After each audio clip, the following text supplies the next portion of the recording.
എൻ്റെ പേര് ധനേഷ്. ഞാൻ 17 ജിയിൽ താമസിക്കുന്നു. ഇവിടെ ഇപ്പോൾ ഏകദേശം ഒരു 2 വർഷത്തോളമായി ഇവിടെ താമസം തുടങ്ങി. 2 വർഷത്തിലധികമായി. ഇവിടെ ഷിപ്പ് യാർഡിൽ വർക്ക് ചെയ്യാണ്. പിന്നെ വൈഫ് അബിത, മോള് മഞ്ചാടി. നമ്മൾ സ്വദേശം കാസർഗോഡാണ്. ഇപ്പോൾ ഇവിടെ വന്ന് വളരെ ഹാപ്പി ആയിട്ട് താമസിക്കുന്നു. ഫ്ലാറ്റ് ആകുമ്പോൾ നമുക്കൊരു സോഷ്യലൈസിങ്ങിനുള്ള ഒരു ഓപ്പർച്യൂണിറ്റി ഉണ്ട്.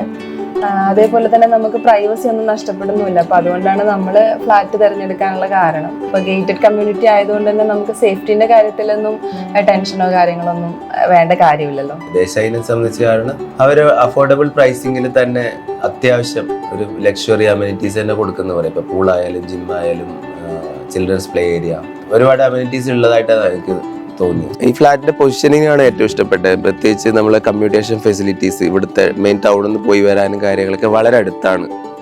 ടൗണിന്റെ റഷ് ഇല്ലാണ്ട് കുറച്ചും കൂടി നല്ലൊരു ഗ്രാമീണ അന്തരീക്ഷമാണ്. എന്നാൽ ടൗണിലോട്ട് അധികം ദൂരമില്ല.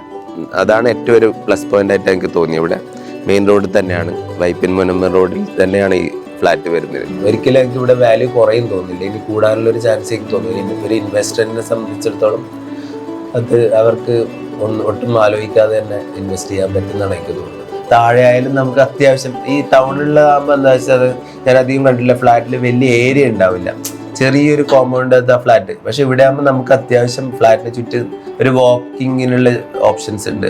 സൺസെറ്റ്, ഇതിന്റെ പേര് തന്നെ സൺസെറ്റ് ഐലൻഡ് ആണ്. അപ്പം ഇവിടുത്തെ സൺസെറ്റ് ആയാലും സൺറൈസ് ആയാലും ആ ടെറസിലോ അല്ലെങ്കിൽ നമ്മുടെ ബാൽക്കണിയിൽ പോയിട്ടുള്ള ആ വ്യൂ നമുക്കത് പറഞ്ഞറിയിക്കാൻ പറ്റില്ല. അത് അനുഭവിക്കുമ്പോഴാണ് അതിൻ്റെ ഒരു ഇതറിയുന്നത്. ബാക്ക് വാട്ടേഴ്സിലൊക്കെ തട്ടി റിഫ്ലക്ഷൻ വരുന്നതും സൂര്യോദയത്തിന്റെ സമയം 100% സാറ്റിസ്ഫൈഡ് ആണ്.